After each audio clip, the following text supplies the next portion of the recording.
Hello guys, welcome to special education. दोस्तों आज है 27 अप्रैल 2020 और आज के न्यूज़पेपर में द हिंदू न्यूज़पेपर के एडिटोरियल सेक्शन में जितनी भी इंपॉर्टेंट वोकैबलरी आई है वो हम डिटेल में डिस्कस करेंगे। और जैसा कि आप लोगों को पता है कि हम ट्रिक्स के थ्रू डिस्कस करते हैं, सो सेशन को पूरा देखना। और जो लोग भी पहली बार चैनल पर विजिट कर रहे हैं प्लीज़ चैनल को सब्सक्राइब जरूर कर लेना। और दोस्तों यार, आप सब वीडियो जरूर शेयर करा करो, शेयर नहीं करते आप लोग, प्लीज़ ज़रूर शेयर करा करो वीडियो। सो कल मैंने आप लोग को एक होमवर्क दिया था तो उसका रिप्लाई आया, बहुत सारे लोगों ने रिप्लाई किया और बहुत अच्छे से रिप्लाई किया। कल मैंने 2 वर्ड दिए थे, एक दिया था पेरिशेबल और एक दिया था डिजीज़। पेरिशेबल का मतलब होता है जो चीज़ ख़राब होने वाली हो या ख़राब होने वाला खाना, और डिजीज़ का मतलब होता है जो अभी रिसेंटली आदमी मरा हुआ होता है। सो इन दोनों को ट्रिक्स के थ्रू याद करवाया था। तो सबसे पहले रिप्लाई पेपल का आया था और सब ने रिप्लाई किया। उसके बाद अर्शप्रीत जी ने रिप्लाई किया, देन कमल हेम ने रिप्लाई किया। इन तीनों ने बहुत अच्छे से रिप्लाई किया। इसके बाद जो रिप्लाई आए थे वो रूप कौर का रिप्लाई आया था और फिर संचित बत्रा जी का रिप्लाई आया था। सब ने बहुत अच्छे से रिप्लाई किया।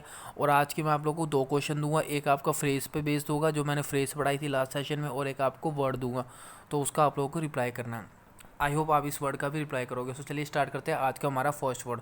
दोस्तों आज का जो फर्स्ट वर्ड है वो है प्रोबिंग, PROBING। ये दोस्तों एडजेक्टिव की तरह यूज़ होता है जिसका मतलब होता है इंक्वायरी करना, या फिर हिंदी में मैं बोलूँ जांच करना, किसी भी चीज़ की इंक्वायरी करना या जांच करना। अब बात करते हैं इसको याद कैसे करना है। सबसे पहली चीज़ तो आपको ये याद रखनी है कि ये एडजेक्टिव होता है। अब बात करते हैं कि इसको याद कैसे करना है। इसको आप एक तरीके से याद कर सकते हो। यहाँ पे आपको दिख रहा है प्रोबिंग, प्रोबिंग में यहाँ पे आपको दिख रहा है प्रोब। प्रोब मतलब इसको प्रॉब्लम से याद करो।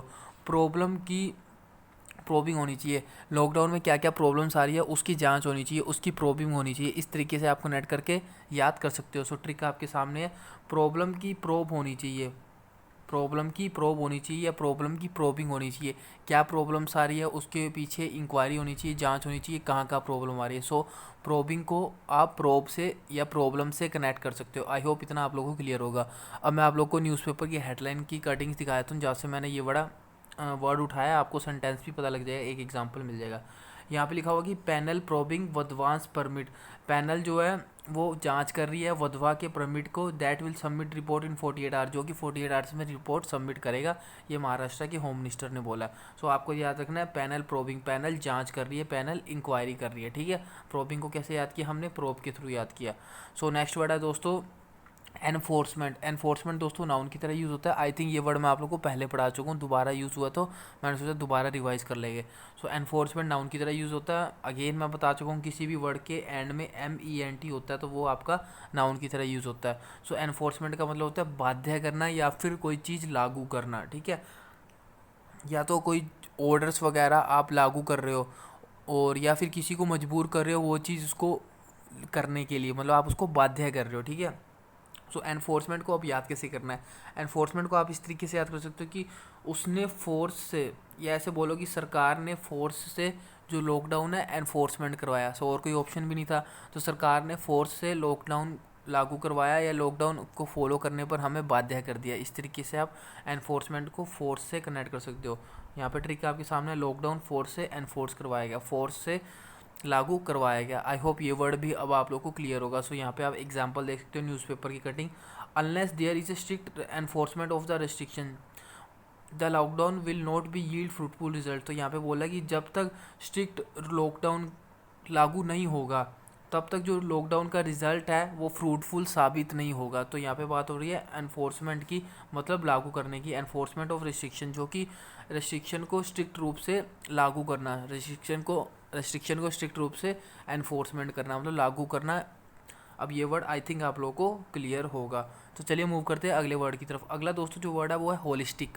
होलिस्टिक दोस्तों एडजेक्टिव की तरह यूज़ होता है जिसका मतलब होता है consider as a whole thing rather than a collection of parts. मतलब आप कोई चीज़ कंसीडर कर रहे हो तो वह पूरी कंसीडर करोगे, थोड़ी सी नहीं।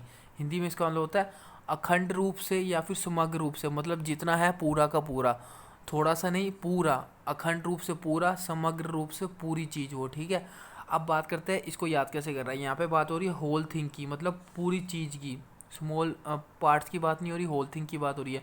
तो होलिस्टिक को आप ऐसे याद करो, होलिस्टिक को आप होल बोल सकते हो, होल स्टिक ऐसे याद करो, मतलब पूरी स्टिक की बात हो रही है, किसी भी पूरी चीज़ की बात हो रही है। इस तरीके से होलिस्टिक को होल से कनेक्ट करना है, मतलब पूरी चीज़, होल थिंग की बात हो रही है। ठीक है, सो ट्रिक आपके सामने है होलिस्टिक, और एग्जांपल आप लोगों के सामने है corona virus lockdown set out holistic plan. यहाँ पे होलिस्टिक प्लान की बात हो रही है, मतलब ऐसा प्लान जो पूरे तरीके से फ्रूटफुल हो, पूरा कंप्लीट प्लान हो। ये नहीं कि प्लान सोचा और आगे नहीं पता हमें क्या होगा क्या नहीं होगा, बस थोड़ा सा दिमाग में आया और उसको लागू कर दिया। ऐसा नहीं, पूरा होलिस्टिक प्लान, पूरा फ्रूटफुल फुल प्लान की बात हो रही है यहाँ पे। Holistic plan for lockdown exist Congress to PM. Congress ने पीएम को बोला कि होलिस्टिक प्लान होना चाहिए लॉकडाउन के लिए, ठीक है। आई होप इतना आप लोगों को क्लियर होगा। अगला दोस्तों जो वर्ड है वो है डेस्टोपियन। नया वर्ड है, एडजेक्टिव से यूज़ होता है। आज जितने भी मैं आप लोगों को वर्ड बता रहा हूँ काफ़ी टफ है, लेकिन मैंने ट्राई किया सबको आपको इजी ट्रिक के थ्रू याद करवाऊँ। सो एक या दो बार पढ़ोगे तो आप लोग को ईजिली याद हो जाएगा, ठीक है। सो वर्ड क्या है, डेस्टोपियन। ये दोस्तों एडजेक्टिव की तरह यूज़ होता है, जिसका मतलब होता है रिलेटिंग टू और डिनोटिंग एन इमेजिन स्टेट और society where there is a great suffering और इनजस्टिस। हिंदी में इसका मतलब होता है मनहूस आदमी या फिर मनहूस चीज़, कोई भी जो कि बैड लक हो या मनहूस हो, उसको बोलते हैं डिस्टोपियन। अब बात करते हैं इसको याद कैसे करना है। दोस्तों इसको याद करने की एक ट्रिक कैसे है, आप इस तरीके से याद कर सकते हो। यहाँ पे लिखा हुआ दिस पियोन। ये जो दिस पियोन है वो डिस्टोपियन है, मतलब ये जो पियोन है वो मनहूस है। इस तरीके से आप ट्रिक्स के थ्रू कनेक्ट कर सकते हो। यहाँ पे लिख सकते हो, देख सकते हो आप trick, this peon is dystopian, मतलब ये जो पियोन है ये मनहूस है। सो मैंने एक ट्रिक बनाई है याद करने की, काफ़ी टफ वर्ड था, तो इस तरीके से आप लोग को जरूर कनेक्ट हो जाएगा आप दो बार पढ़ोगे तो। अब न्यूज़पेपर की कटिंग आपके सामने, बिहार डिस्टोपियन मूवमेंट्स, मतलब बिहार का जो मनहूस मूवमेंट है और एक लूमिंग क्राइसिस की बात हो रही है। बिहार के मूवमेंट्स की, मतलब बिहार में स्थिति खराब चल रही है, बिहार का मनहूस मूवमेंट चल रहा है और एक लूमिंग क्राइसिस, क्राइसिस मतलब संकट चल रहा है बिहार में। तो यहाँ पे वर्ड यूज़ होता है डिस्टोपियन। आई होप ये वर्ड भी अब आप लोगों को क्लियर होगा। सो चलिए मूव करते हैं नेक्स्ट वर्ड की तरफ। दोस्तों अगला जो वर्ड है वो है लाइकन्स। आप लोगों ने वर्ड सुना होगा LIKE, लाइक। तो ये लाइक नहीं है, लाइक के आगे आपको NS लगाना है, लाइकन्स, ठीक है। ये हमारा वर्ब की तरह यूज़ होता है, जिसका मतलब होता है टू कंपेयर वन पर्सन और थिंग विद अनदर। आप कोई भी चीज़ किसी और चीज़ के साथ कंपेयर कर रहे हो, चाहे वो आदमी को कंपेयर कर रहे हो या फिर चाहे वो आप किसी चीज़ को कंपेयर कर रहे हो, उसका मतलब होता है लाइकन्स, ठीक है। इसको लाइक के थ्रू कंफ्यूज मत होना। सो हिंदी में इसका मतलब होगा किसी व्यक्ति या वस्तु की दूसरे से तुलना करना। सो इसकी ट्रिक दोस्तों एक्चुअली सिंपल सा, मेरे को लगा कि सिंपल सा वर्ड है, ये आप लोग को पढ़ते ही याद हो जाएगा, तो इसकी ट्रिक नहीं बनाई। और एक्चुअली सच बोलो तो इसकी ट्रिक कुछ बन नहीं रही थी, तो मैंने फालतू सी कोई भी ट्रिक नहीं बनाई, बेकार सी। तो लाइकन्स आप ऐसे याद कर लेना। और हाँ, अगर आपको लगता है आपके दिमाग में कोई ट्रिक है तो प्लीज़ कमेंट बॉक्स में ज़रूर लिखना, और कल मैं आप लोगों को ज़रूर बताऊँगा। अगर ट्रिक अच्छी होगी तो ईजिली उससे याद होगा। तो आपको वर्ड याद रखना, लाइकन्स वर्ब की तरह यूज़ होता है, जिसका मतलब होता है किसी व्यक्ति या वस्तु को दूसरे से तुलना करना, दूसरी व्यक्ति या वस्तु से तुलना करना। सो हम एग्जांपल देख लेते हैं न्यूज़पेपर की कटिंग, जहाँ से वर्ड उठाया। यहाँ पे लिखा हुआ है TTV Dhinakaran likens intensified lockdown. जो TTV दिनकरन है उन्होंने कंपेयर किया इंटेंसिफाइड लॉकडाउन को तुगलक रजीम से। तुगलक आप लोगों को पता होगा तुगलक कौन था। तुगलक ऐसा राजा था जिसने अपने पूरे देश को बर्बाद कर दिया था ऐसे डिसीजन लेके। तो ये जो बोल रहा है टीवी है दिनकरन नाम की कोई पर्सन है, सो ये लॉकडाउन का जो डिसीजन है मोदी जी का, उसको तुगलक से कंपेयर कर रहा है कि उन्होंने भी ऐसा किया था और मोदी जी भी ऐसा कर रहे हैं, ठीक है।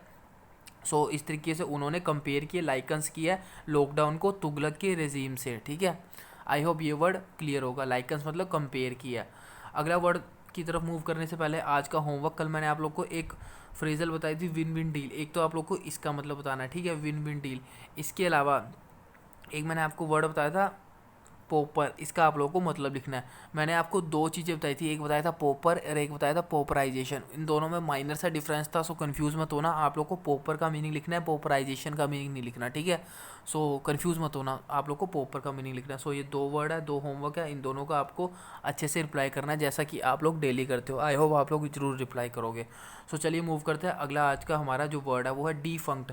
दोस्तों ये एडजेक्टिव की तरह यूज़ होता है, जिसका मतलब होता है नो लॉन्गर एग्जिस्ट और इन यूज़, मतलब कोई काम, आपका कोई काम चल रहा था, वो चलते चलते काम बंद हो गया, अब वो एग्जिस्ट नहीं करता, अब उस काम का, अब उस चीज़ का कोई भी यूज़ नहीं है।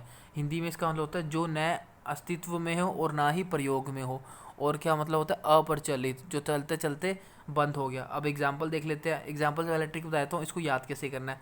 सो डी फंक्ट को दोस्तों आप यहाँ पे लिखा हो फंक्ट, एक्चुअली ये जो वर्ड बना है वो बना है डी फंक्शन से, फंक्शन से याद करो इसको। डी फंक्शन मतलब कोई भी चीज़ फंक्शन कर रही थी, चलते चलते वो डी फंक्शन करने लगी, मतलब अप्रचलित होगी, चलते चलते वो चीज़ अप्रचलित होगी, बंद होगी, डी फंक्शन होगी, ठीक है। इस तरीके से आप कनेक्ट कर सकते हो, ट्रिक आपके सामने डी फंक्शन, ठीक है। आई होप ये वर्ड अब आप लोगों को क्लियर होगा।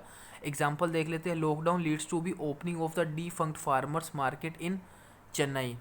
तो चलिए मूव करते हैं अगले वर्ड की तरफ। दोस्तों अगला जो वर्ड है वो है स्ट्राइजेंट। स्ट्राइजेंट दोस्तों एडजेक्टिव की तरह यूज़ होता है, जिसका मतलब होता है used about A low rule etcetera.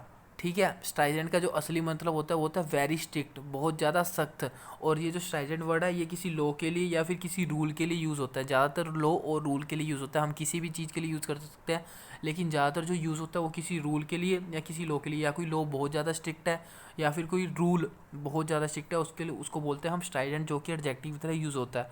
सो हिंदी में इसका मतलब होता है बहुत ज़्यादा सख्त, बहुत ज़्यादा कठोर। ठीक है, अब बात करते हैं इसको याद कैसे करना है। इसको आप इस तरीके से याद कर सकते हो, स्ट्राइजेंट को आप एजेंट के थ्रू याद करो। ये जो एजेंट है ये बहुत ज़्यादा स्ट्राइजेंट है, ये जो एजेंट है ये बहुत ज़्यादा स्ट्रिक्ट है, बहुत ज़्यादा कठोर है। ठीक है, इस तरीके से आप कनेक्ट कर सकते हो। अब चलिए मूव करते हैं हमारे एग्जाम्पल की तरफ। सो आई होप ये वर्ड आप लोगों को क्लियर होगा। तो इसको हम कैसे याद कर सकते हैं, यह एजेंट बहुत ज़्यादा स्ट्राइजेंट है या फिर स्ट्रिक्ट एजेंट है, इस तरीके से आप कनेक्ट कर सकते हो।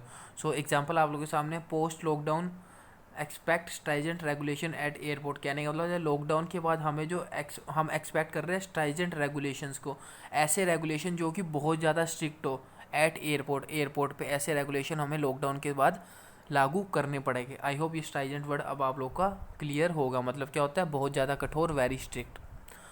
अगला दोस्तों जो वर्ड है वो है ब्रीच। ये नाउन की तरह यूज़ होता है और ये वर्ड मैं आप लोग को एग्जाम्पल में दे चुका हूँ, आई थिंक 6 या 7 दिन पहले। दोबारा ये वर्ड यूज़ हुआ है तो मेरे को लगा आप लोगों के लिए दोबारा लेके आना चाहिए, क्योंकि एक तो रिवाइज हो जाएगा और आप लोगों को पता लग जाएगा वर्ड्स काफ़ी ज़्यादा इंपॉर्टेंट है जो कि बार बार रिपीट होते हैं और आपके एग्जाम में भी पक्का आएंगे। सो ब्रीच हमारा नाउन की तरह यूज़ होता है, जिसका मतलब होता है वॉयलेशन करना या फिर उल्लंघन करना। और आप लोगों को पता है मैंने इसको बीच के थ्रू याद करवाया था कि जो लोग भी बीच पर जाते हैं वो बीच के रूल्स का उल्लंघन करते हैं, मतलब बीच पर जाते हैं और कचरा वगैरह फैलाते हैं। इस तरीके से आप कनेक्ट कर सकते हो। सो अब हम इसका पहले ट्रिक देख लेते हैं फिर एग्जांपल देख लेते हैं। ट्रिक तो वही होगी, आप लोग को याद ही होगा, बीच पर लोग ब्रीच करते हैं। और एग्जांपल आपके सामने है, the unique digital identity in the Aarogya Setu is a static number. जो आरोग्य सेतु आप लोगों ने ऐप डाउनलोड की है, मैंने भी की है, सबने की, उसमें जो यूनिक डिजिटल आइडेंटिटी है वो एक स्टैटिक नंबर है, which increase the probability of the identity breaches, जिसमें कि जो हमारी आइडेंटिटी है उसकी ब्रीच होने की प्रोबेबिलिटी है। उसमें ब्रीच होने की मतलब उसकी आइडेंटिटी का वॉयलेशन, मतलब आइडेंटिटी लीक होने की इसमें प्रोबेबिलिटी है। तो यहाँ पे बात हो रही है ब्रीच की, मतलब लीक होने की, उल्लंघन होने की, आइडेंटिटी की वॉयलेशन होने की उसमें प्रोबेबिलिटी है। तो इस टाइप से इन्होंने दिया हुआ है। आगे इन्होंने लिखा ए बेटर अप्रोच वगैरह लिखी, हमें तो बस वर्ड से मतलब है ब्रीचिस, या ब्रीच का मतलब क्या होता है वॉयलेशन होना, उल्लंघन होना। आई होप ये वर्ड भी अब आप लोगों को क्लियर होगा। सो आज के लिए बस इतना ही रखते हैं। वीडियो अच्छी लगे तो प्लीज़ लाइक करना, और यार वीडियो अपने फ्रेंड के साथ जरूर शेयर कर दिया करो अगर आप लोग को ये हेल्पफुल लगती है तो। और अब आप लोग के इसके अलावा कोई भी सजेशन है तो कमेंट बॉक्स में ज़रूर कमेंट करना कि सर आप लोग ये ऐड कर सकते हो इसमें इसको, ताकि सेशन को और ज़्यादा इंप्रूव और इंटरेक्टिव बनाने के लिए।